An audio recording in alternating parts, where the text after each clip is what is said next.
Good evening, folks, family, friends, loved ones, enemies, frenemies, wizards, witches, muggles, mudbloods, people of Middle Earth to another episode of Disguise Coverage, part of the Cover One Sports Network. Allow me to reintroduce myself. I am Anthony Prohaska, your host here on Disguise Coverage. Find me on Twitter at pro__ant. That's pro_ANT.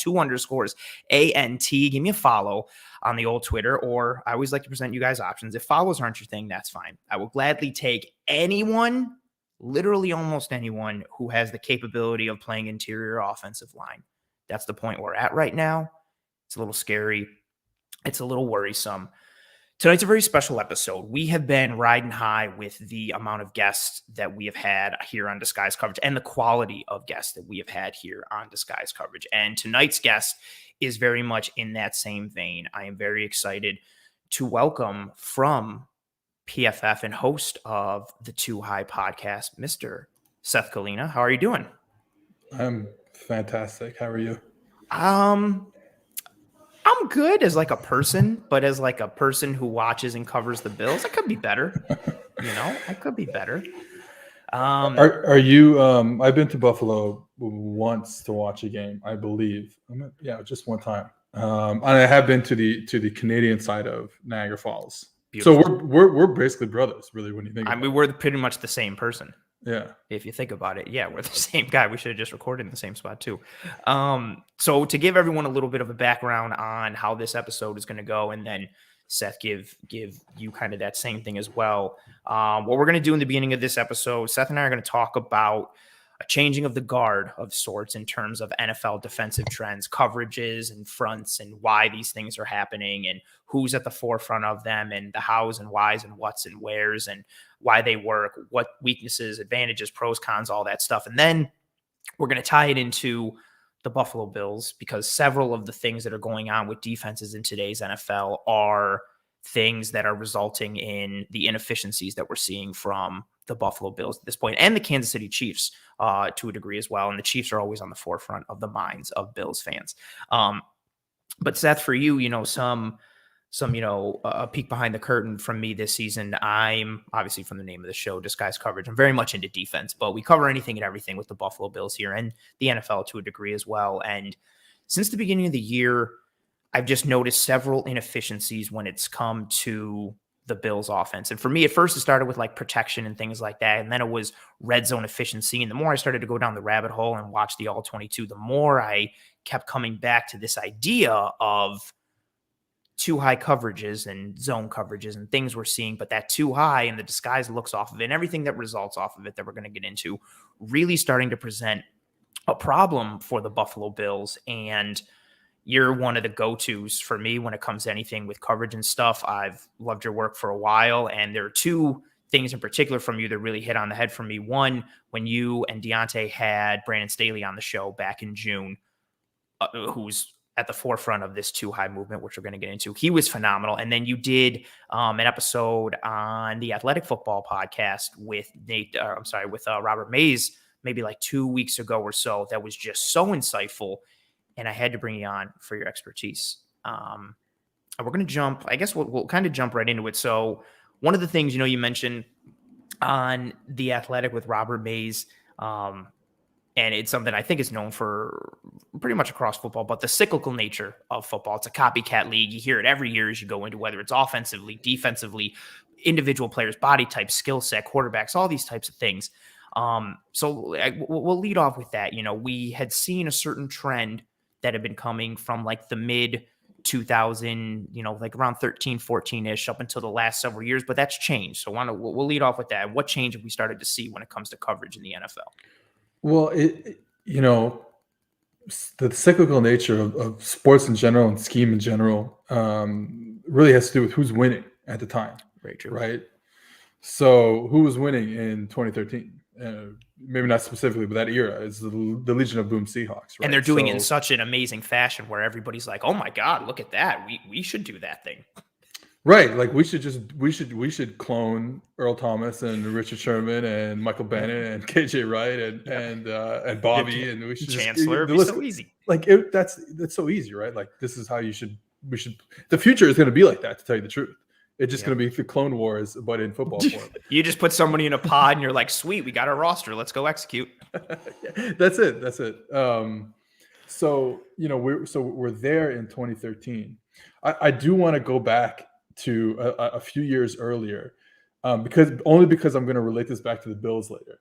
Okay. So if we go before the Legion of Boom Seahawks, and I guess I should explain what that is. So the Legion of Boom Seahawks is, hey, we're going to show you that we're playing with one high safety. And in their case, it was usually, not all the time, but obviously most of the time, it was Earl Thomas deep, Cam Chancellor in the box.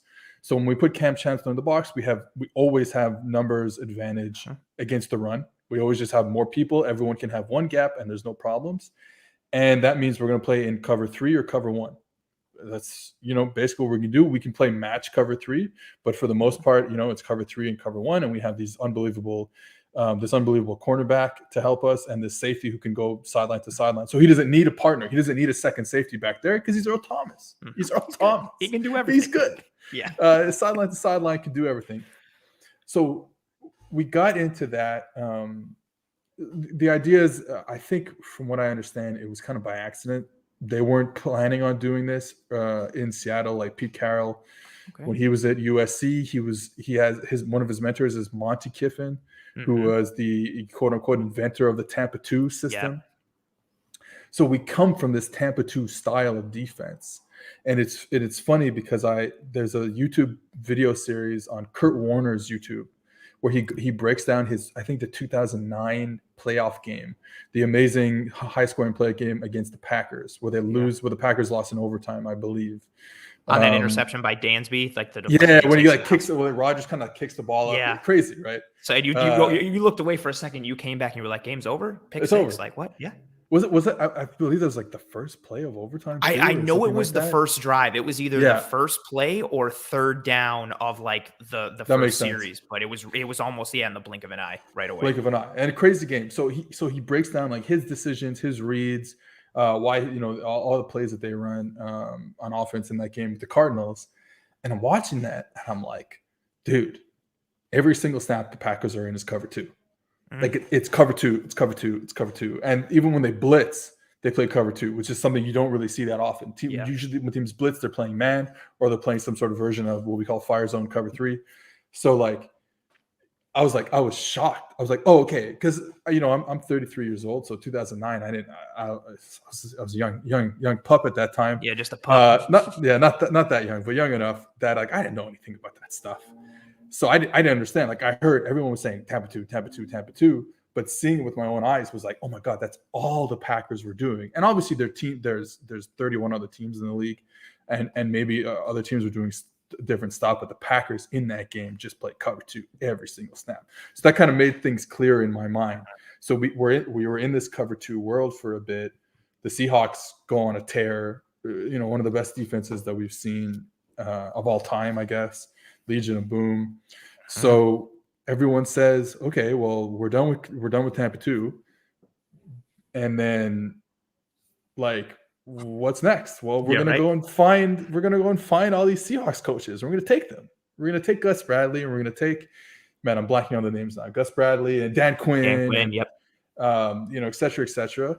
And not only that, we're going to watch the film and we're going to say, okay, they're doing that. We're going to do that too. So that, that's part of the cyclical nature. That's how scheme, spread throughout the league and stuff like that. And then of course, like what always happens when you start bringing it to your team and you don't have the personnel. Obviously scheme. Success is always going to be scheme multiplied by personnel. So like,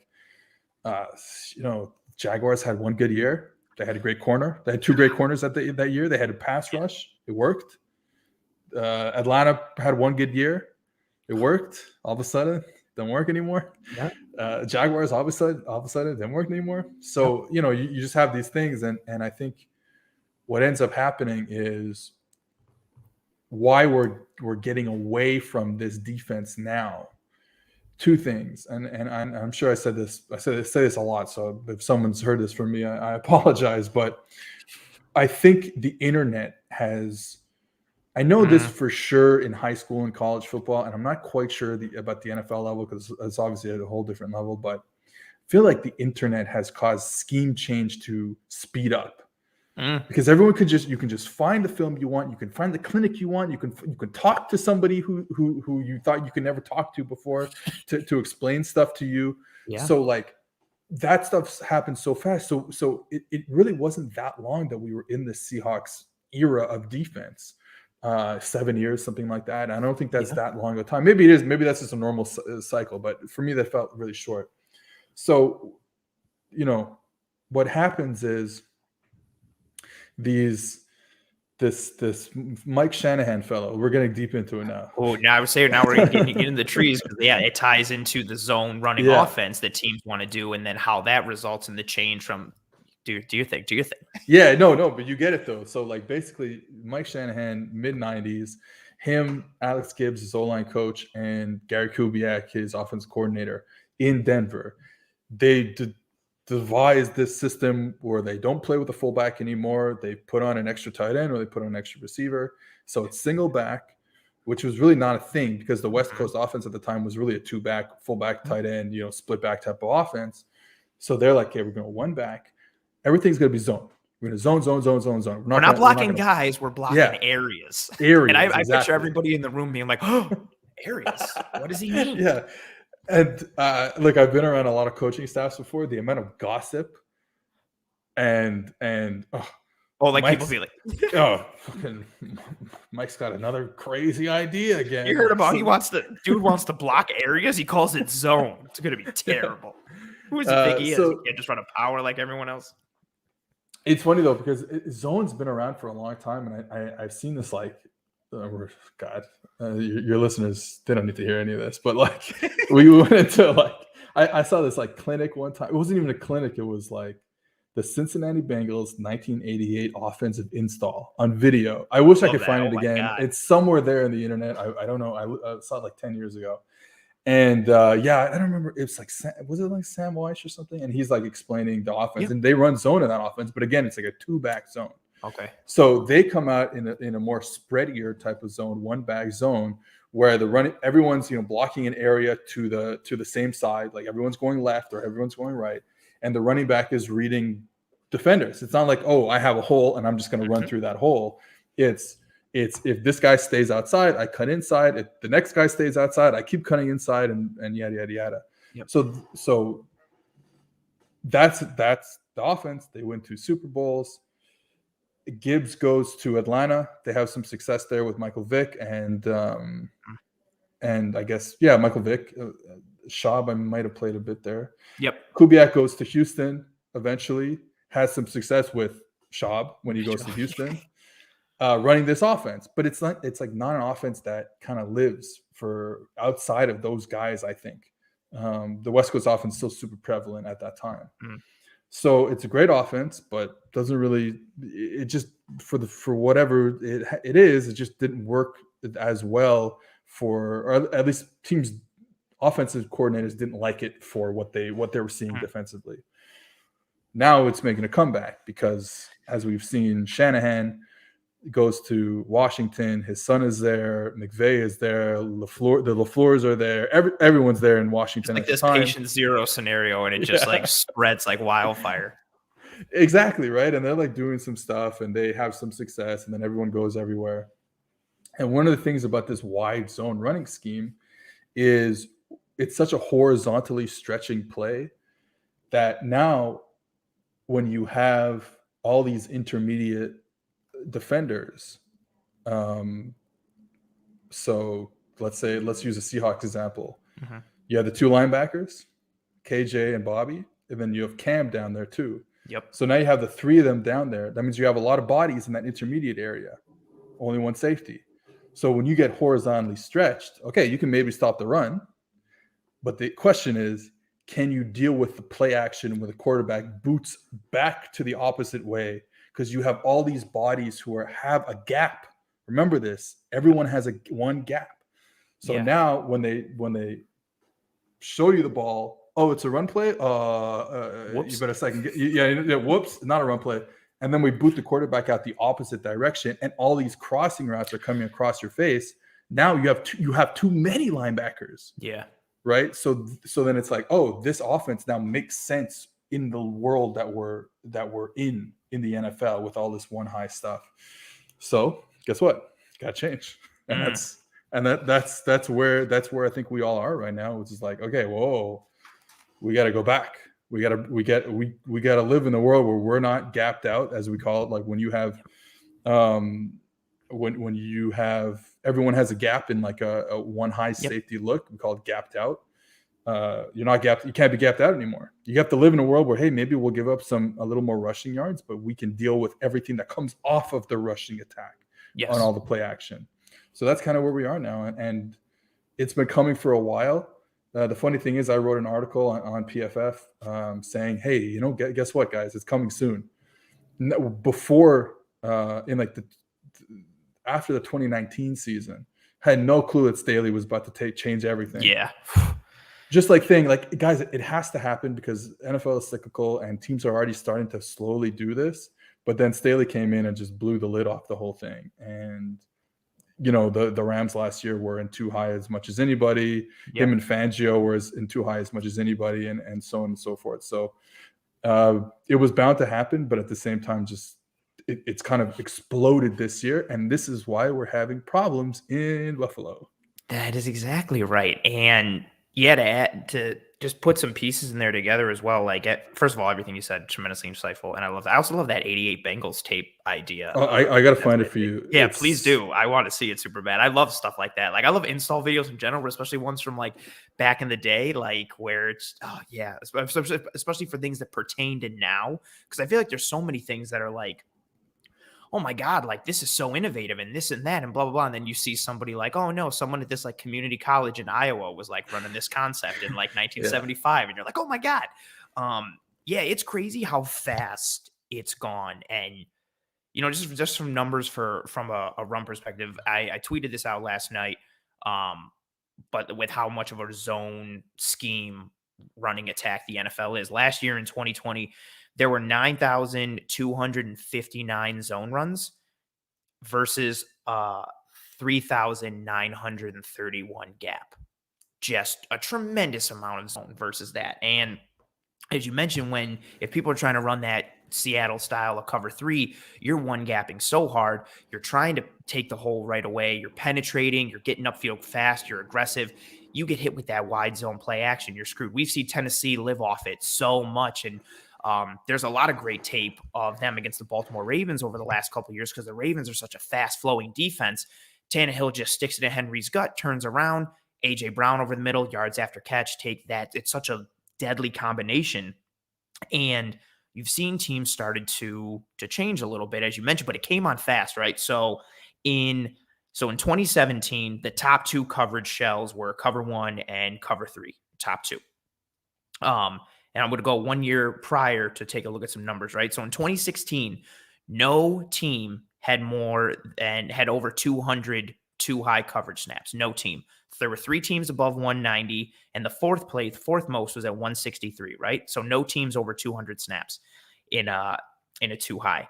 2017, there were 2 teams. 2018, there were 3 teams with over 200. 2019, there were 9 teams above 200.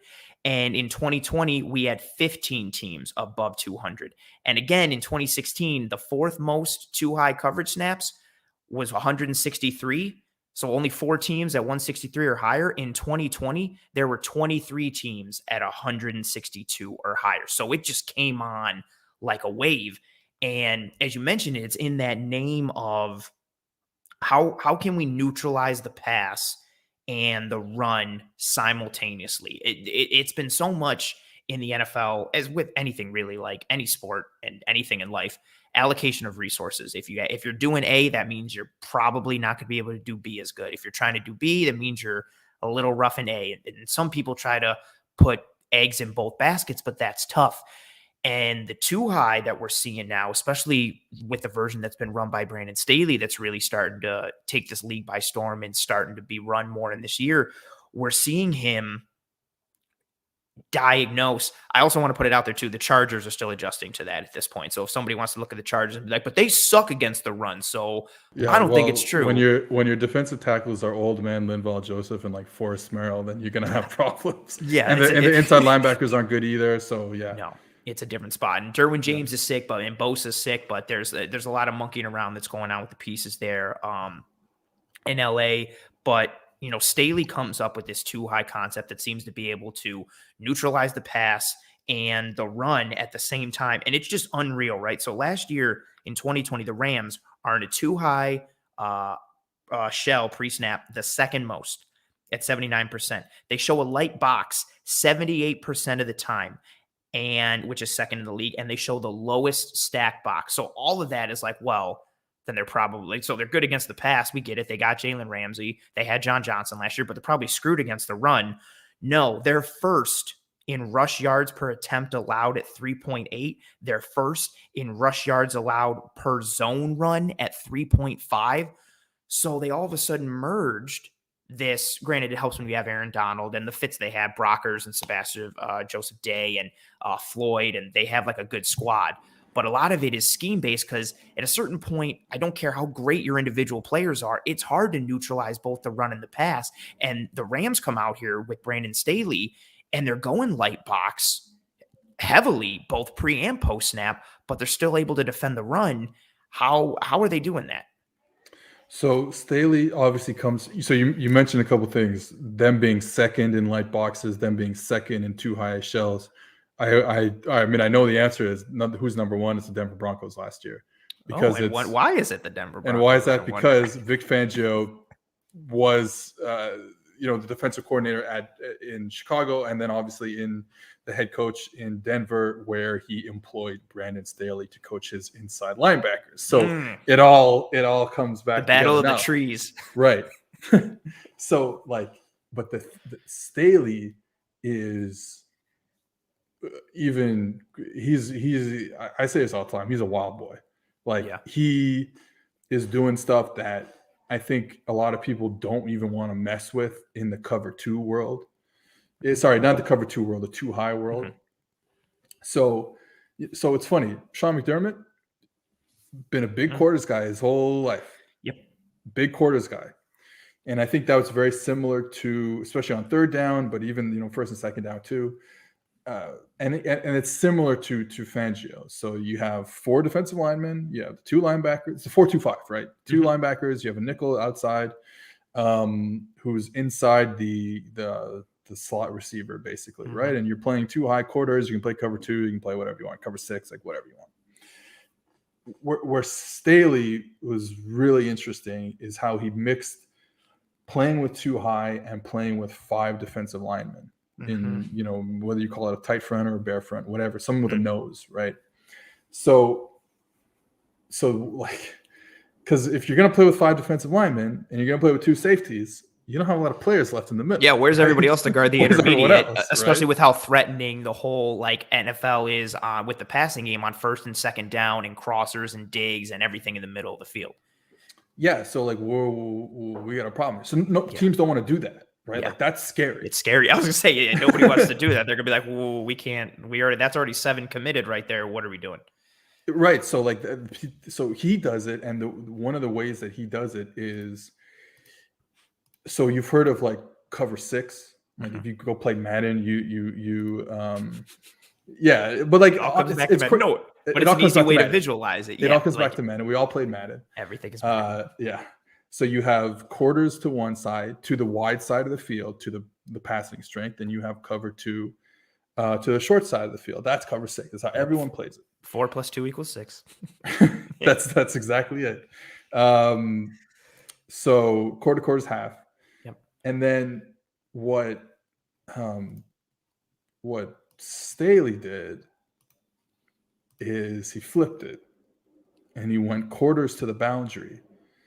And what that did was it freed up his short-sided safety to be able to come down in the box because he had a guy. Because if it's cover 2 to your side, and let's say there's one receiver there on the weak side of the field, if it's cover 2 and you're the safety, the corner is low and you're high. But if the receiver runs a 9 route, a go route, well, you got to cover him. Yeah. So you're compromised. Like you're double, to a certain degree, you're double covering the receiver. If you flip it, and now to a certain degree, the corner is the high guy, and you can play around, then he's basically in man coverage. Because anything, he's going to try and jump every route. I mean, he can let a shallow route, cross and go across the field or whatever, but he's basically in man, or we call like man except shallow. So basically, that frees up the weak safety. So if it's pass, no problem. I'm in too high. We can do everything we want to do out of too high to double the number one, to double the outside receiver, for him to look back to the passing strength and deal with all these crossers and stuff like that. However, if it's a run, I'm free. So that's how they're able to get that, even though they don't play with a lot of like linebackers in the box, playing with a 5-1 look or sometimes a 5-0 look. If you watch the Packers game in the playoffs, they played 5-0. It's craziness. Unreal. It's craziness. Especially against the Packers. Well, even though they run around the zone. Yeah. Right. And John Johnson, who was playing for them at the time, I think he's in Cleveland right now, was like coming down. He's like, I'm going to, from 12 yards back, I'm going to fit down like I'm an inside Mike linebacker. And he's able to do that because he switches it from quarter, half, cover 6 to half, quarter. Did I get that right? Yeah, you got that right. Yes, half quarter. Okay, you got it right. So that's how that's like wild boy shit. Like you like, come on now. No, that's awesome. But it's also crazy. Applicable to like, I don't want to take everything and be like, we'll tie it to the Bills, but like part of the reason the Bills have been so successful on defense the past several years is I wanted to come up with a better word than versatility, but I really can't. But Micah Hyde and Jordan Poyer, they're both free. They're both strong. They can play in the slot. They can play around the line of scrimmage. They can play deep. And that helps you to, the whole reason the name of this show is called Disguise Coverage is because it helps you disguise coverage. You can sit in a too high look and spin one of them down post snap, or they can, and this is what is such a huge piece, and especially for that, too high look. If you're in that too high spot, if they run, you got to close fast. You got to come on a proper angle. You got to be able to make that tackle. And it's something we've talked about the last several weeks. Myself and Eric Turner from Cover One, we were doing some film breakdown on the Jags and talking about how their safeties come down and make tackles. And they're actually doing it pretty well, Wingard and Jenkins. And that's such a different thing when you're coming from like 12, 15 yards deep and you have to come up and make a tackle versus like you're already hanging around the line of scrimmage and making a tackle. It's a completely different look from you, body position, movement, speed, everything like that. That's a hugely important thing to that too high look, as is that disguise coverage piece. This is my favorite part of, arguably my favorite part of the Staley too high and what he did. So in 2020, they were in pre-snap too high shell 79% of the time, but they ran actual too high coverages on 40% of snaps. They ran single high on 47. So they're just almost 80% of the time, 8 out of every 10, they're sitting there in that too high pre-shell or pre-snap shell. And then they're spinning somebody down. Or maybe they're going to stay in too high and run quarters, or their version of cover 6 and flipping it. Or maybe they'll run actual man. But maybe when they run quarters, they'll run it out of special or solo or two read and just doing all these different things. And I love that so much because what you have to do in today's NFL, it's such an offensively driven league, right? It's so I don't want to insult anyone, but it's almost so easy to play offense. You can't hit anybody. You can't touch anybody. If you sack the quarterback, at this point, it's almost like if you get a sack, it's a 50-50 toss-up on whether or not it's going to be a penalty or an actual sack. So anything you can do on defense to try and slow down the quarterback, to try and slow down the offense in the pass game, the run game, anything like that is a huge feather in your cap to your defense. And that's what that too high look, especially under Staley, has been able to do for the Rams, but also for several other teams because they're making offenses have to pause because of the games that they're playing pre-snap and post-snap combined with those coverages. You saw the Broncos on it's called, I think the coverage people call it one cross, too high, show too high, play man coverage, snap the football, and Dak goes back to pass, and they're able to get the second safety, who's kind of like the free guy. He spins down, and they get an interception off of Dak on Sunday, just doing exactly what you're saying. Like we and don't especially always, for a QB like Dak, who's so like yeah. technically sound and so good mentally, and with like just his overall technique, like to get him on a game like that is a huge thing. Yeah, so like you said, it doesn't have to be that, oh, we're in two high shells and then we are just playing quarters and cover 6 and cover 2. Like we can do a whole lot more with in terms of spinning. We're going to be lighter in the box. Like even if we spin to cover 1 late, like that's not being gapped out. Well, it kind of is, but like it is, I guess, but like that's safety's coming down late, so he's not going to be around like you're talking about. He's coming down from 12 yards. It's very different dilemma for him trying to stop the run from 12 rather than being on like 4 or 5 yards like a regular linebacker. So yeah, you're seeing teams just being able to just present completely different looks at whenever they want, and you can't do that if you're just showing one high safety before the snap every time. The only thing I'll say is like, just to reiterate that not a lot of people are doing that 5 down, and then staying in 2 high type of thing the way that Staley does it. Teams are, but if you're going to play 5 down, chances are you are spinning at least late into cover 3 or cover 1. And I think Raheem Morris in with Los Angeles has taken some of those Staley principles and used them. So it's really just them and Staley for the most part. Most teams still play it, I think, more like Sean McDermott has. I would say 4 down, and then rolling like nickel with that, and then the 2 high look up top. We mentioned it several times already. We keep talking about like 2 high, and then the light box. I guess we'll use Staley as the model, but just in 2 high in general, how do teams guard against the run game when they're in those light boxes? Staley, I have an awesome quote prepared from your show when he was on back in June, which I'll read in a bit, but he likes to attack with we mentioned 1 gap defenses earlier, and that's what like that Seattle defense was and cover 3 defenses were. But Staley wants his guys to be more like gap and a half type responsibility. Is that what we're seeing across 2 high coverages in general? Is that more unique to him? And is that how they're trying to maintain integrity and attack in handling against the run game and in the pass? How do they handle that light box when they get attacked at the run? So I think, and I'm gonna go a little out of my depth here because I don't know for sure. However, I think when we talked about those old Tampa 2 teams and those old 3-4 teams in like the 2000s, like the early 2000s, maybe the late 90s, something like that, we had players we called them 2 gap players. And what I think that's always meant is you're going to line up directly on top of the offense. If you're a defensive lineman, you're going to line up directly on top of the offensive lineman, and you're going to strike him, and you're going to pick a gap after you strike him. Basically, like you have two gaps. They're equidistant from your center, and you can pick one depending on a million things that can happen. You strike, you extend, you read and react, and then fill 2 gaps at the same time, basically, type of thing. What I think the gap and a half means is we're going to play in a gap to start. We're going to be tight to the offensive lineman, but we're not going to be directly in front of his face. We're going to be on his shoulder. And what that means is once I strike him on the shoulder, like I'm in the gap, like a gapped out team, depending on his movement, depending on where the run is going, I can now say, okay, I actually have both gaps, so I can strike him.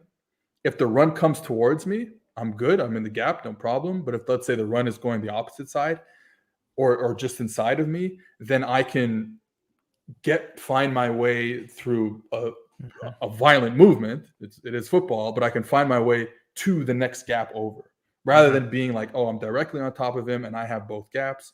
I have this gap until something happens, and then I have the next gap. Yep. So I think that's a little different, and it helps, I think, because one of the issues is with 2 gapping and playing like directly head up on offensive linemen is you don't get a pass rush. Oh, true. So NFL teams are like, well, we have to get a pass rush. Yeah, like we can't. It can't be first down, and we're it's doing like this 60, whole coverage aspect because we want to stop the pass. We can't just abandon the rush part of that in defending the pass. Yeah, exactly. So that's where the gap in the half thing kind of comes in, I believe. And teams just still want to get, because now when it's if it's a pass, now you're already in a great pass rush, not the perfect pass rush position, but a good enough pass rush position, rather than having to go basically through another human being to get to the quarterback. Yeah, that's kind of the same understanding like I had of it. You're still like aggressively pursuing your gap, almost like it's a one gap scheme, but you're not fully shooting it. You're responsible for your gap, and then almost like a secondary gap, so you can have that aggression but protection at the same time.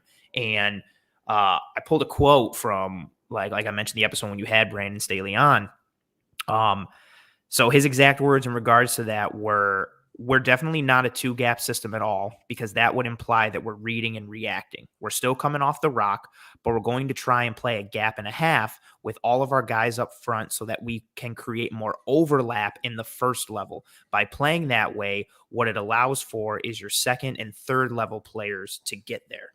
So they're causing that havoc up front. They're allowing their guys to come from depth and attack and make those plays. And that's also related to something else he said. Again, on that, I'm plugging the hell out of this episode, because he mentioned what they don't want from that too high look in those light boxes. And he said, "We don't want runs that hit us directly, because if they hit you directly, then that means your second and third level players are going to have to be there more quickly. We want runs to slow down so that way you can buy more time for the cavalry to get there. We want to be up front and aggressive on blocks and physical on blocks and play that gap and a half." And that nature of that type of I don't want to stretch it too much, but I feel like it connects kind of like those Patriots defenses for a while, the whole like bend and don't break aspect, where their idea was like, we're just going to kind of keep everything in front. We're not going to give up the big play. And then once we get in certain areas, we're going to tighten down, or certain situations, we're going to tighten down, and we're going to win. And that Staley too high was very much like that. Even I'm trying to find the numbers. I have like 5 pages of notes. There's so much, but I know like, so for how little yards per attempt they let up, which was 3.8, they led the league. The amount of plays that they made at or behind the line of scrimmage wasn't tremendously high. They were towards the bottom of the league. So this wasn't some penetration, tackles for loss type of defense. They were just, so if somebody ran it on first down, you weren't seeing 2nd and 12, 2nd and 13. You were seeing 2nd and 8, 2nd and 7. And they were winning that first down battle because they were able to use those run fits in this scheme and minimize and mitigate the gain on the run, but at the same time, and ideally more important, protecting against the pass on those early downs. And this has been a discussion amongst Bills fans for so much, dating back to last year, because all the metrics and the advanced analytics and the EPA and everything point to, well, you pass the ball on first down, and then you pass the ball on second down. Right. But the issue is, once you throw the ball on every first down, like the Buffalo Bills do, then teams say, you're not good. I guess I know what you're going to do next. You're going to throw the ball again. Yeah. And they play light boxes. They play the hell of light boxes to them. They play it to the Chiefs, et cetera, et cetera. So like there becomes the, like, I guess like the law of diminishing returns, where it's like, okay, now if you're going to throw the ball every time, and you've been doing this for you did it in 2020, you surprised a hell of a lot of people, and it was unbelievable. You guys got to the AFC title game. You had this devastating offense, et cetera, et cetera. Well, now teams are like, oh, okay, wait a minute now. Yeah. Wait a minute now. Pump the brakes. Like, run the football. I dare you. I dare you to run the football. That's 100% what they're saying. They're saying, I dare you to run the football. And the Bills, I think the Bills are absolutely fascinating in this whole discussion we're having, because so, you know, the AFC title game last year, they don't score a lot of points in Kansas City, right? No, not great. Kansas City sits in dime, so 6 DBs on the field, and they play as many two high shells as you can. Just hearing you say it makes me they're literally being like, do it, you won't. Do what you won't. You see that B gap with no one in it? Go, have it. It's yours. Run at it. They don't want to do it. Buffalo doesn't want to do it. Okay, this is what they do. So I get it. Like, it is so hard to be like, hey, well, let's just do the thing that we never do. Yeah. You know what I mean? In the thing that we probably don't practice. Yeah, the thing that we don't practice as much as all the other stuff. Exactly. Let's pull it out of the bag. I think that's super hard. Obviously, the guys who can do it probably have made it. Like Bill Belichick probably does it, and that's why he's Bill Belichick and whatever. Yeah. So, but anyways, so they're like, okay, well, this was not good. We didn't score a lot of points. All right. Well, new season. Everything's fresh. Everything's feeling good. Everyone's feeling good. They get the Steelers at home. Guess what? They don't score a lot of points. Especially in the red zone. Inefficient in the red zone. So what do the Steelers do? I don't think they played dime, but they played cover 2. And specifically cover 2. And this is why I was doing the thing earlier from cover 2. We'll get to. They play cover 2. Like old school cover 2. Corners down low in the flat, 2 high safeties, and a Mike linebacker who's got to play the run and then get deep on the pass. But the thing is, if you're playing the Bills, if you're the Mike linebacker who has run and deep pass responsibility, well, it doesn't really matter because they're not running the football. Yep. So I think those two games spooked the shit out of the Bills offense, and they said, "Okay, wait a minute, whoa. That puts what we've done is we have put a lot of stress on our quarterback." Because because the Bills are like maybe the most spread offense in the league, them and Arizona basically, 10 personnel, 11 personnel. Your tight end is Dawson Knox. I think he's a really good player, but he's part receiver. Yeah, obviously, you know what I mean? He's not this guy that you're lining up always in line. He's mashing people. Yeah, he's not like Mark Chmura from the Packers back in the day, where he's just mauling dudes. It's good ref. I wasn't expecting Mark Chmura ref. He's what I think of every time I think of like a big blocking like tight end, and then he'd always somehow catch a touchdown from far all the time, and you'd always be like, really, Chmura? Like, everybody? It's never the guy you expect. So like. They're super spread. They barely play with a tight end. Even when Dawson Knox is on the field, he's a slot receiver. Yeah, he's not lined up as a tight end. You're in the shotgun, so you are spread. And the more spread you get, the more one-on-ones exist in your world of offense. Well, when you have Stephon Diggs, who is a top 5 receiver in the league, right? Mm-hmm. He's going to win a lot of one-on-ones anywhere on the field. When you have someone like Cole Beasley, he's going to win a lot of one-on-ones. Maybe not anywhere on the field, but in the certain parts of the field that Cole Beasley likes to live in, he's going to win those one-on-ones. When you have Josh Allen, he's going to win a lot of one-on-ones because he's going to run around. He's going to do that. His arm is going to win him a lot of one-on-ones. And then obviously we saw his evolution his maturity as like a passer and as a quarterback in the 2020 season. So it's a one-on-one offense. But again, it puts a lot of pressure on those guys winning one-on-ones every play, and especially Josh Allen winning one-on-ones, finding the one-on-one, and then using his arm to beat the one-on-one or using his legs to beat the one-on-one on every snap. And I think that puts so much pressure. And it's why you see teams like, the Rams and then the 49ers went to back-to-back Super Bowls. Is Jared Goff or Jimmy Garoppolo as good as 2020 Josh Allen? Not even close. Close. But they can go to the Super Bowl because the offenses take those one-on-one opportunities off their plate and put it on the play caller. Now, I think that what Daboll did was beautiful and brilliant to put Josh in that type of offense because it suited him, as we saw. It suited him unbelievably well as the spread quarterback, which is funny because he wasn't that quarterback in college, and no one would have expected this. No. But it happened, and it was unbelievable, and it was super fun to watch. But, again, it puts a lot of pressure. So if you have any type of dip in play by anybody, that's a problem. If teams aren't going to give you cover 1 and stupidly try and play cover 1 against Diggs, you got a bit of a problem. So I think that after the Steelers game, the Bills were like, all right, let's chill a bit. Let's bring some tight ends on the field. Let's bring in some more. Let's go under center a little bit more. Let's bring in some more tight ends. Let's change the personnel. And I think you saw that in the numbers. Just they weren't as spread. They were still spread. Like, it's still the Bills, but they weren't as spread. And I think they tried to just minimize that stuff. And then you saw the Chiefs game where they got in their bag and they ran Josh Allen. They didn't have to rely on his arm. They said, okay, you're going to give us 2 high looks. Well, how do we run the ball the best out of 2 high looks? But use our quarterback, right? Yeah. And we had this unbelievable our best running back, do it. Josh Allen. Bills fans will remember this because I believe it's the same game plan they used in Houston in the playoff game 2 years ago. Oh, yeah, they ran a lot. They ran him all day in that playoff game. So they're like, let's bring this game plan back, and we'll do that, and they go and they beat the Chiefs. They dominate the Chiefs, but since then it's been Dawson Knox is injured. You have Tommy Sweeney. He's obviously not as good as I think he's could be a good player, but he's certainly not as good as Dawson Knox. And yeah, he doesn't have that athleticism. And then you watched him last week against Jacksonville, and what did Jacksonville do? They played cover 2, and then they played cover 2 again, and then they played more cover 2, and they played a lot more cover 2.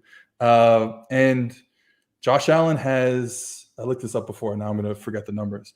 Josh Allen is 30th Josh Allen has seen a lot of cover 2. I think he's in the top 3 of most dropbacks against cover 2. Okay. He's 30th in yards per. I'm making that up. I should get the actual number.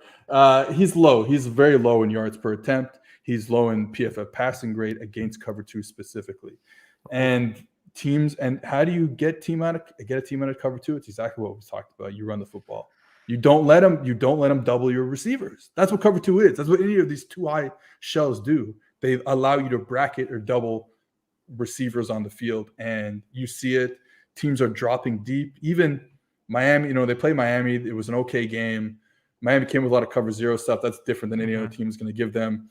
But even when they played zone, you could see how deep the linebackers were dropping.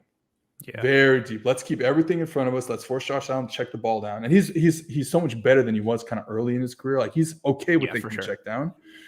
But eventually it's tough. You're Josh Allen, you're Patrick Mahomes with the Chiefs. You want it. You're looking for an 80-yarder. Yeah. You want to do the stuff that you've been eating with these last of, like, where's my 25-yard completion? Yes. Where's my 75-yard bomb to Tyreek Hill if I'm Patrick Mahomes? Like, all that stuff. And yeah, Jacksonville, I went back and painstakingly watched the All-22 film for the Jacksonville game, and it was so much more, I think, initially from the broadcast footage and the results. It was just like, well, the offensive line is terrible, and the Jags, Josh Allen, and then Smoot on that side, they tore up the game. And they did for a decent amount. But what the Jags were doing, I think the first 3 plays are such a microcosm of the game. The first play, they are in a 2-high shell, and they spin down and they run cover 3. The second play, they're in a 2-high, and they stay in 2-high. The third, they're in 2-high, and then they also run a creeper or a simulated pressure and drop Josh Allen off the edge and then blitz their nickel corner instead.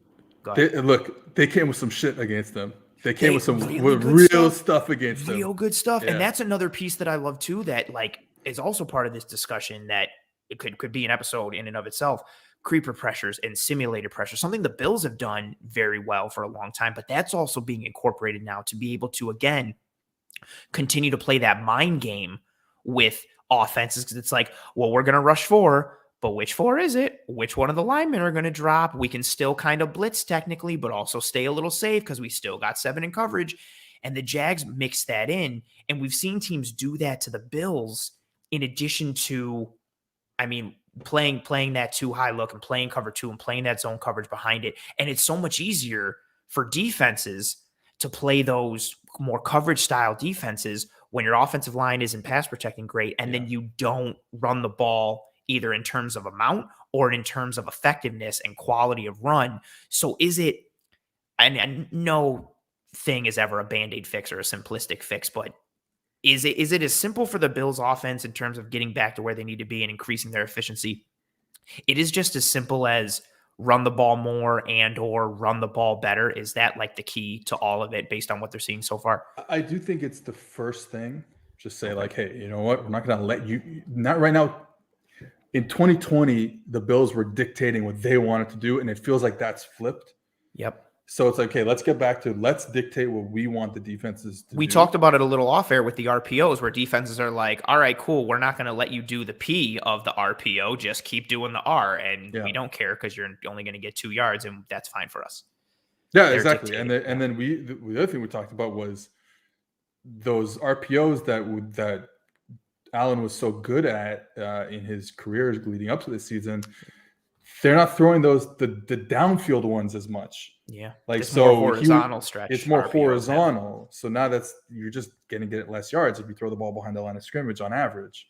So that could be a change too. But at the end of the day, also Josh Allen's got to play better. Like, I think we all understand that. Like, he's been off. The same throws that he was making last year aren't there. Throws outside the pocket aren't there as much. So I think just him playing better would. I mean, it was like when your quarterback plays better, you tend to win games, right? So like that obviously would be that is honestly the number one thing. However, I think schematically, it's running the football, maybe having a bit more diversity. I know they like to like run some, I think it's like a sweep type of thing that they do once in a while. It's tough when you're in gun.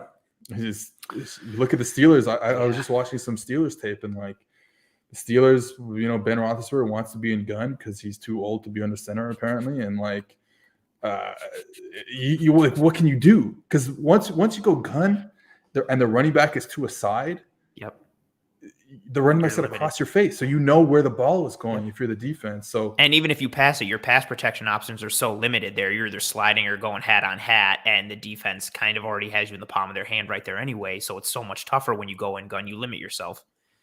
And the pass protection, the play action from gun is a little more limited as well, because you don't have that hard fake. Now, I do think that the Bills did a really good job of gun play action last year and still being able to get explosive plays down the field, which they're not getting as much this year.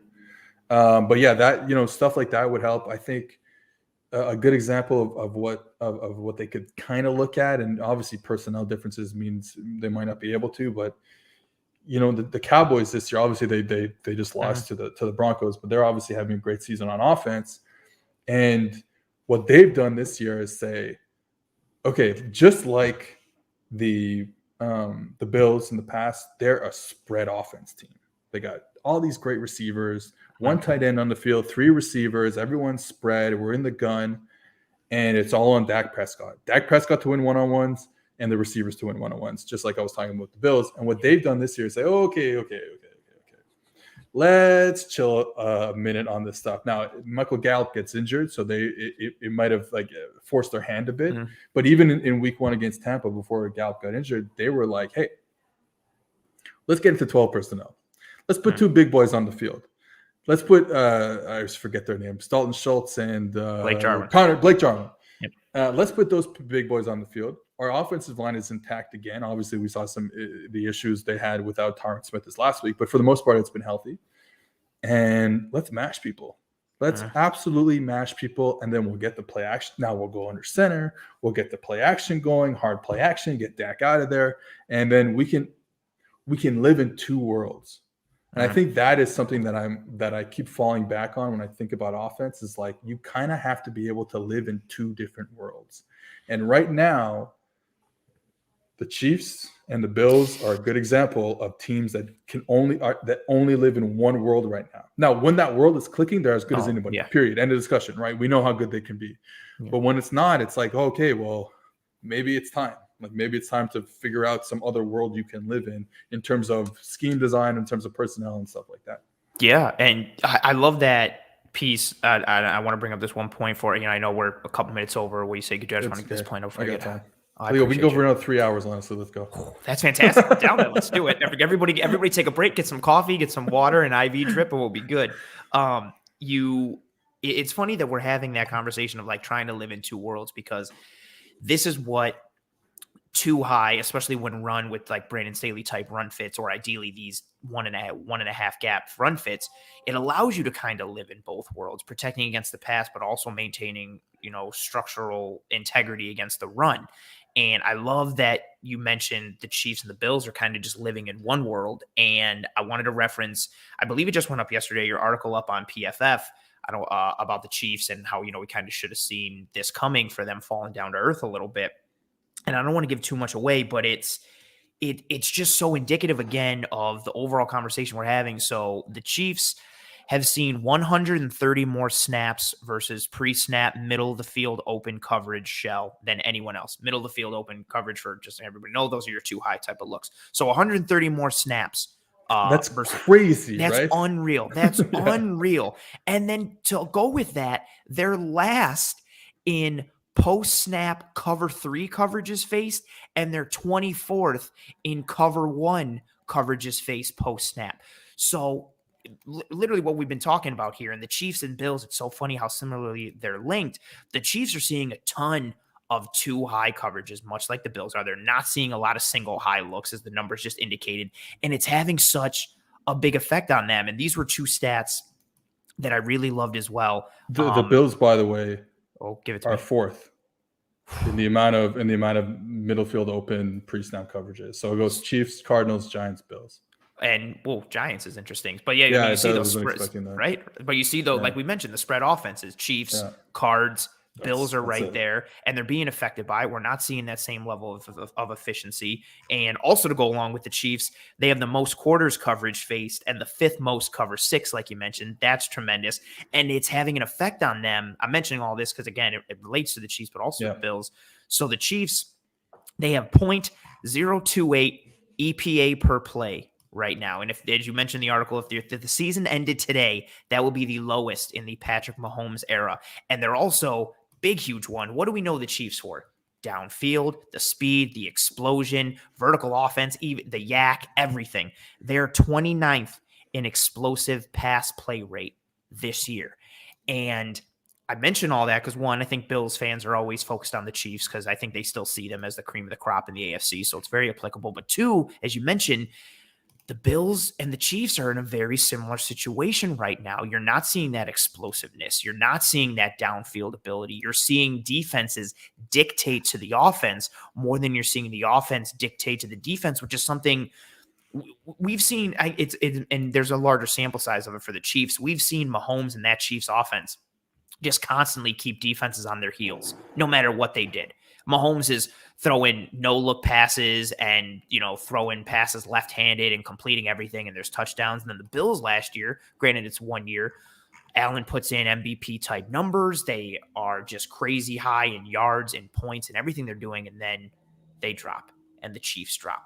And I think it's no secret that it's connected to this too-high game. And is that – you mentioned, what the Cowboys did, which, okay, we'll go 12, we'll go heavier, we'll mash. I think that's a solution for the Bills and for the Chiefs as well. Do you think the Bills have the personnel to be able to live in that kind of world? Can they live in both worlds? Or do you think part of the reason why, because this is the big discussion in the Bills community, are they living in that one world of pass, pass, pass? Because even I don't want to diss my mom, but even my mom watching the games is like, well, how come they don't run the ball more? She said it after the Pittsburgh game. She was like, because she knows players, but she was like, TJ Watt and then 97 Cam Hayward, they just kept getting it to Josh all the time, and they weren't even bringing a lot of guys. How come they don't run the ball more? And the same thing after Jacksonville. And everybody, even the casual fan, is just like, well, we'll run more, run more, run more. And then you mentioned Dallas. They go heavier, they mash, they run more, live in both worlds. Can the Bills live in that world with their offensive line, even if it's healthy, and the running backs? Is it possible? Or are they leaning into that one world because that's all they got? I do think they're leaning into it because it does fit what they have on the roster. It goes back to a guy like Dawson Knox. Like that, he's not... He's built to run routes downfield. He's built for a vertical. A good example of this is what the Saints are going through this year. So... Oh, your team. All right. Yeah, my team, the New Orleans Saints. So they haven't been good on offense. Had a great comeback, ultimately lost, unfortunately, to Atlanta last week. But what their issue is that I'm finding is their running game is so predictable. Now, against Atlanta's defensive line, even with Grady Jarrett there, is bad. And they were just dominating, double team, pushing everyone back. So it is what it is. But I think what's happening is it's crazy, but one of the most important people on the Saints over the past 5 years was a little-known tight end named Josh Hill, who was a masher at tight end, and he would catch a touchdown every, once a season or whatever. And they don't have that anymore. He retired. They let Jared Cook go, so now all they're living in is Adam Troutman world. Adam Troutman is he's more tight end, I guess, than Dawson Knox is, but he's still in that more of a receiving tight end type of category. And they're having trouble, man. They can't mash you when you don't have these big bodies on the field as much. So there's that issue, and the other issue is, are your receivers gonna get tight and mash people as well? The Rams are the best example of that in like the Goff era. Oh God. Woods and Cup, they're dogs.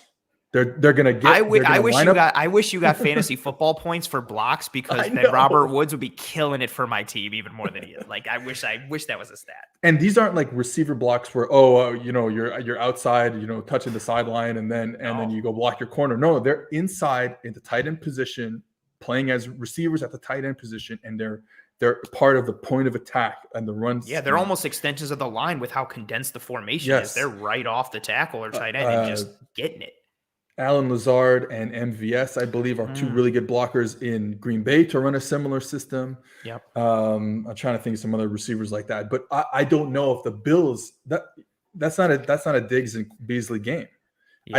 I see Gabriel Davis in that role sometimes. Yeah, he does a lot of crack on the side, crack blocks and coming down on ends and linebackers. But I don't know if he's a guy you want, like, snap the football, there's a guy in front of him. I don't know if he can straight up like extend and move people. If there was a guy for that, it's probably Davis, just what I've seen. It's not Emmanuel Sanders. I love Emmanuel Sanders, by the way. Not him though. Yeah. It's super ironic that you mentioned it, because he had a very poor 2 weeks in a row against Miami and Jacksonville, just very bad. Yeah. Like run blocking against defensive backs, linebackers, anybody, just 2 very bad weeks back to back in that regard. Yeah, he's not that guy. No. So that's where that is, again, it's like, yeah, I can be up here, sit on my high horse and say, run 12 personnel, run 13 personnel. But if you don't got it, you don't got it. You got to live in this world. It's so tough. And this has been a thought that's been coming in my head, ever since we mentioned how cover 3 started to phase out a little bit, and the weaknesses that it had. Do you think what do you think of the sustainability piece of the 2 high that we're seeing? Granted, Staley ran it different in Los Angeles with the Rams. Granted, he also had a bunch of really good horses there. Same thing with Fangio. He runs it a little different. Everybody runs everything different. But what do you see in the future for the sustainability piece of 2 high? Is it destined? I mean, I guess everything at some point is destined to phase out. But what do you see for the future? That is this the new wave, especially with how effective it is against, like, even with cover 3, right? I realize I'm dragging this question out into a longer thing, but even with cover 3, like, a lot of teams started playing it, but really the Seahawks were the ones that were head and shoulders implementing it the best, and were able to shut down almost anybody and everybody. You didn't have another defense that was like, this team is crushing it at cover 3 and they can shut down people. Maybe, I guess, the Super Bowl Panthers a little bit, that lost to Denver, but they had studs everywhere. And that's McDermott. That's the Bills. Yep. Right. That's a lot of quarters too. I don't think our stats go back to 2015, but I think he's always been a quarters guy even with Carolina. So, and so going with those kind of defenses, but now we're seeing, we're seeing 2 high, and we're seeing teams be able to be effective. We're seeing, no disrespect to the Giants, but we're seeing a banged up Giants defense be able to take advantage of the Chiefs. We're seeing a Jacksonville defense that isn't full of talent be able to shut down the Buffalo Bills and hold them to 6. So we're seeing, it's not just, it's not the Los Angeles Rams every week are shutting down the Chiefs and the Bills. It's teams that are not very good by objective measurements. So everybody seems to be able to be, a decent amount of people seem to be successful at it. Is that something that's sustainable going forward? Is this the new wave that you think is here for, the reasonable future, or is it destined to fizzle out soon? Well, I mean, it'll fizzle out when teams start running the football efficiently again. I mean, that's really also, and that's I'm just going to go right to and piggyback. Does this mean we're back into history repeats itself? Do we start to see more teams starting to run the ball? Does it start to become more of, we're going back to, like, I don't think it'll be 50-50 again, but do we start to tilt more towards a 60-40 type of ratio in terms of pass run? It's going to be that, and it's going to be heavier bodies on the field. I don't think we're a long way from not being an 11 personnel team offenses. But I do think that if you're going to play with 3 receivers and a tight end on the field, they got to be, like I'm just said, they got to be able to block. They got to be able to block. So we've taught receivers, in high school level, college level, and they go to all these receiver camps and all these 7-on-7s. They're great receivers now. It's the best. I mean, honestly, it's the best crop of football players ever, because they all go to these camps. They all work on their craft 24/7 when they start training when they're like 6. Yeah. So like they're coming into the league as like the best we've ever seen. But the receivers are coming in as pass catchers, and tight ends are coming in as pass catchers. Mm-hmm. So if you want to be this 11 personnel team, well, you got to find dogs. Like I keep saying, you got to find freaking dogs, man, to run block, and so that's going to have to change. You're going to have to find more of these Woods, and these are unicorns. Robert Woods and Cooper Kupp, they're not real players. You don't find them on the street. So yeah, I think that's pretty much. You're going to see more run game.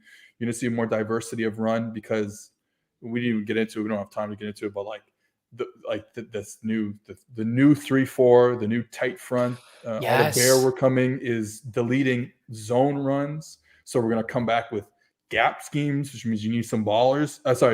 You need some bruisers out there. Yeah. To move people, to double team and move people and get up to the second level. So that's going to come back in style, and we're already seeing it. I mean, you see it in college football. I mean, Oklahoma's dominating people for 5 years with GT counter and doing all that stuff. So, yeah, I think we're kind of getting back into the cyclical nature of things, and I do think we're going to see more running the football. Now, it might look different than we've ever seen it before.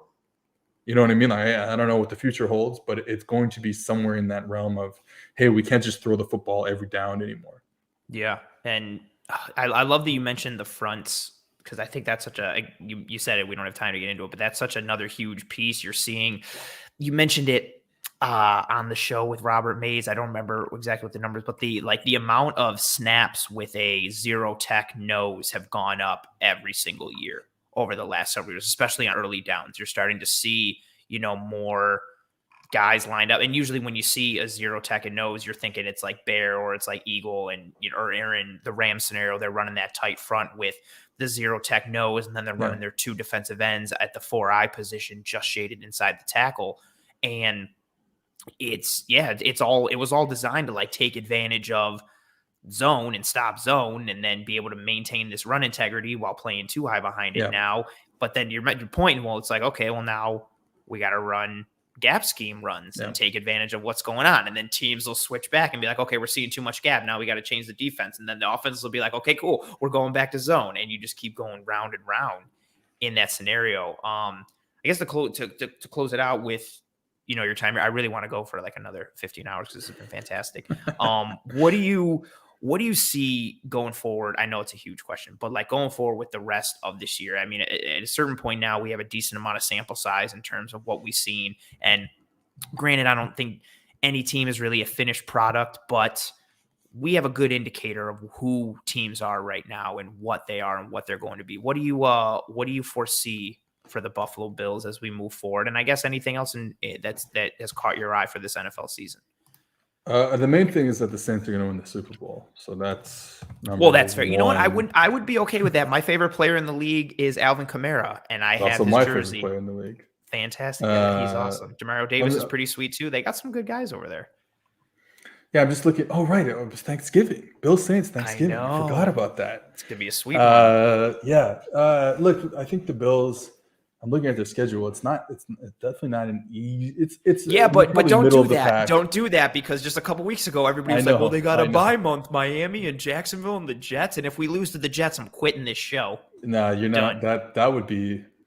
Well, okay. So, if Mike White beats the Bills, then I'm living on cloud 9, because I think my Zach Wilson takes will be flying out the handle if that happens, and I would love that. There's a significant portion of myself and another one of the guys from Cover One, Greg Thompson, who like really want Mike White to keep doing well. So there's this inner feud of like, should we play Mike White? Did we blow a pick on Zach Wilson and just watch the Jets? Let me tell you, I think they might have.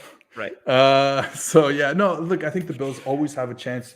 First, the Bills are in every game, yes, because of that receiving core, and because of the defense.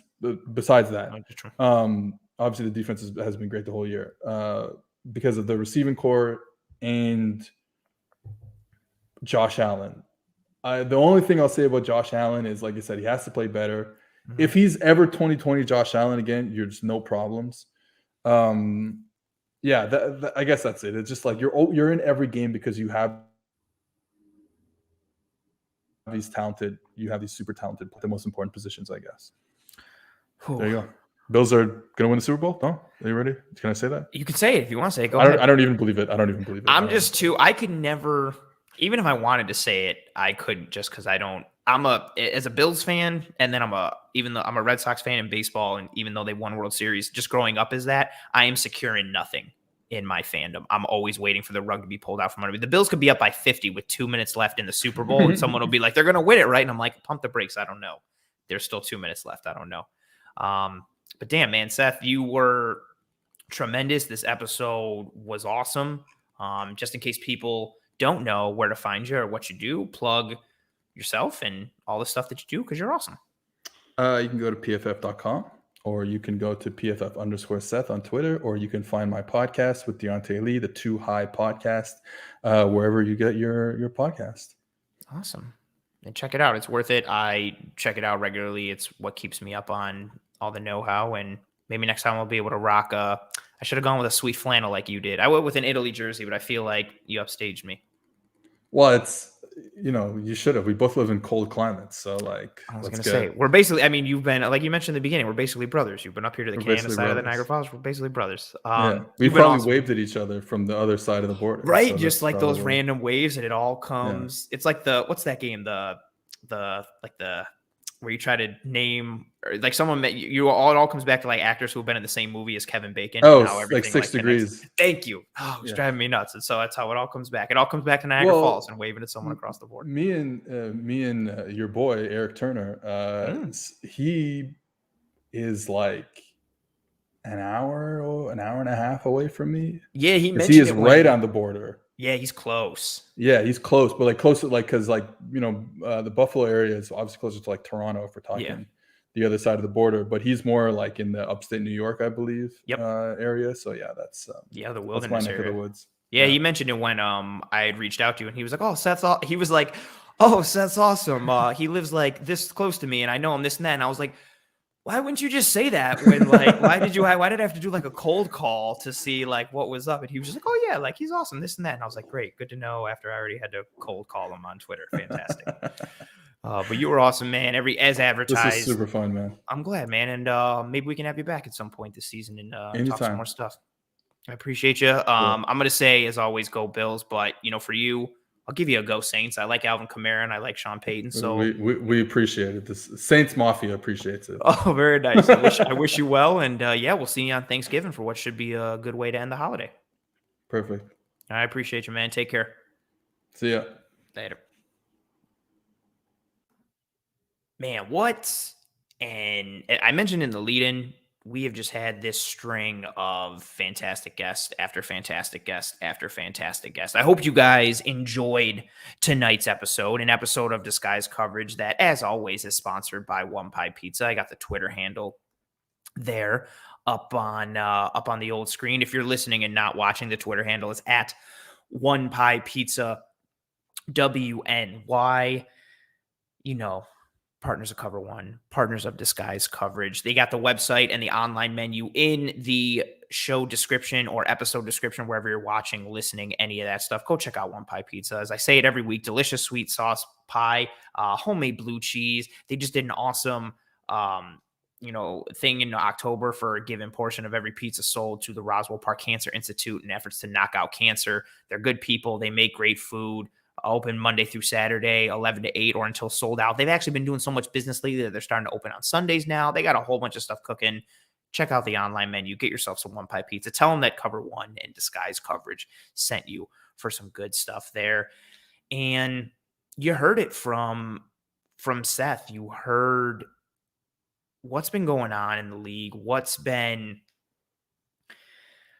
happening to the Bills. And again, that was the whole point of this episode, or what I really wanted to do in talking about the change in coverage scheme we're seeing in defenses, what we're seeing with too high coverages, what we're seeing with the fronts. And it's good to know from a knowledge standpoint in the NFL, so you guys can understand where the league is at and where the game is at and where it can go as we move towards the future. But it's also very applicable to the Buffalo Bills. We are seeing things from the Buffalo Bills, especially from an offensive standpoint, that are the result of what the current trends are defensively for the NFL. The coverages that we're seeing, those middle of the field open coverages, those too high looks, those too high pre-shell looks that roll into something else post-snap, the creeper pressures, the simulated pressures, the fronts, the lack of a run game from the Buffalo Bills, whether in terms of frequency or in terms of quality and execution. And as you heard Seth say, got to run the ball either more and or better. We've seen it week in and week out kind of bite the Bills a little bit. We talked about it in last week's episode when we went through the Bills run game. It's something that I've been clamoring for all offseason. I love the Bills passing game. And as Seth mentioned, if Josh Allen is 2020 Josh Allen, the sky's the limit. But it's hard to be that good at all times. It's hard to execute that at that high of a clip at all times, especially when defenses now are clued into what you're doing a little bit, especially when you've got some deficiencies on the offensive line. Even when the offensive line is back to 100%, so we're rolling Deion Dawkins and, the line is like just, my brain is mush now because of who we are up front and how it's not good. Even if we're rolling with Feliciano back and Spencer Brown back and, Dawkins to Feliciano to Morse to Darrell Williams to Spencer Brown, if we're running that 5-man offensive line, that's better, than what we had last week against Jacksonville, but it's still not ideal. We got to be able to run the ball more effective. Also, in terms of quantity, just to keep the defense honest. Teams know what's going on now. Again, at league-wide, you see the higher rates in too high coverages because teams are trying to reduce the effectiveness of the pass. They're trying to reduce how many yards are gained on first and second down. They're trying to reduce that EPA per play that favors the passing attack on early downs. They're trying to reduce that. They're still trying to operate in ways that allow them to maintain run integrity, but you need to be able to run to counter this. You need to be able to force the hand a little bit. Seth had a great way of putting it. Defenses are starting to dictate what the Buffalo Bills do on offense instead of the opposite. It was the Bills last year, just like it was the Chiefs all those other years, that defenses had to react to what the Buffalo Bills were doing. They had to react to what the Chiefs were doing, so on and so forth. It's not that way this year. The Bills are having to play a little more reactive because defenses are dictating to them instead of the other way around. And we've seen it. We saw it in a microcosm in the red zone as we started to move forward in this year. It's starting to affect the offense as a whole now.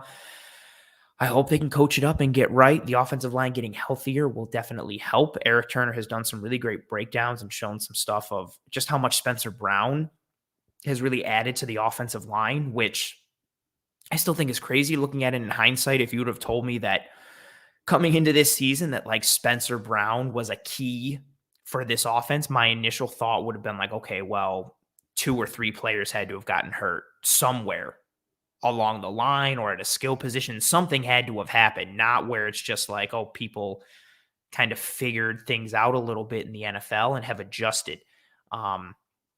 It's a pretty interesting time for the Buffalo Bills. They're still a good team. All is not lost. Do not hop off the bandwagon. Do not start, looking to the heavens and crying, why, God, why, or woe is me.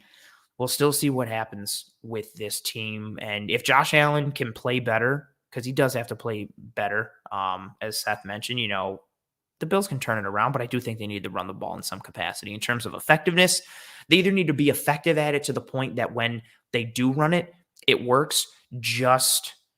As Devin mentioned here, somehow Brown's the answer. It's crazy.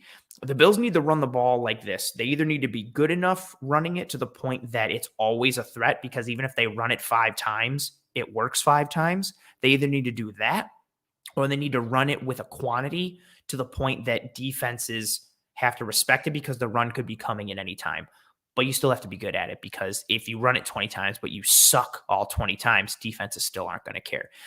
It's a very interesting time we're in, not just for the Bills, but for the NFL. Defenses have changed. They have moved away from the cover 3. They've moved towards the too high look in efforts to stop the passing attack and the passing league of the offense, and also counter a bit of the zone running scheme with what we're seeing with these defensive fronts, which is a conversation for another time. But yeah, this was an absolutely tremendous episode. I want to thank Mr. Seth Galina from PFF and from the Too High podcast for being my guest on the show. He was amazing, and as advertised,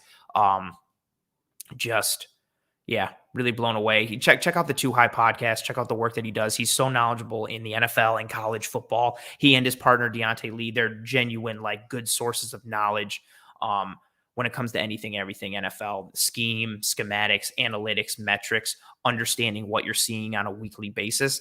They're tremendously helpful in getting you to that. And I want to thank everybody for riding with me and riding with Seth, who was a guest for the heavy majority of this show on this episode of Disguise Coverage. Please rate and review and subscribe to the pod, to Disguise Coverage, to Cover One. I know I say it every week, but rates and reviews and subscriptions go a very long way in terms of getting us in front of more eyes and ears, which is ultimately what we're trying to do here. Please also drop a like for this video. Again, I know it sounds corny. I hate shilling out, and it may seem small, but likes go a very long way in terms of helping us to, again, get out in front of more eyes and ears. Also, kind words and, shouting out and things like that go well. Tell your friends, family, loved ones about this show, about Cover One, how awesome everything is. Even if it's not, as I always like to say, if you hate someone and they're your enemy and you wish death upon them and you want them to have a miserable day and you think this show sucks, recommend this show to them.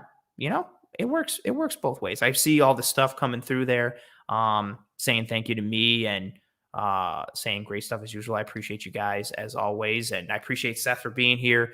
Thank you to everybody listening and watching, not live, after this has already been posted. I appreciate you guys just as much. And yeah, the chat was good tonight. I hope everybody who was here live enjoyed this episode. I hope, again, if you're not watching or listening live, I hope you enjoyed this episode and how knowledgeable it was. And there's more to come. There's so much in this discussion of the trends that we're seeing with NFL defenses and coverage schemes and fronts and everything that we're seeing and how it applies to the grander scheme of the NFL, also to the Bills, but in the grander scheme of what we're seeing and where the NFL is starting to go. It's a very, very, very, very, very large discussion, and we've only hit the iceberg, or the tip of the iceberg, with the discussion that Seth and I had tonight. But thank you guys so much. I appreciate all of you. As always, hope you and your family and friends and loved ones all stay safe. Take care of one another. I will see you next week. And as always, go Bills.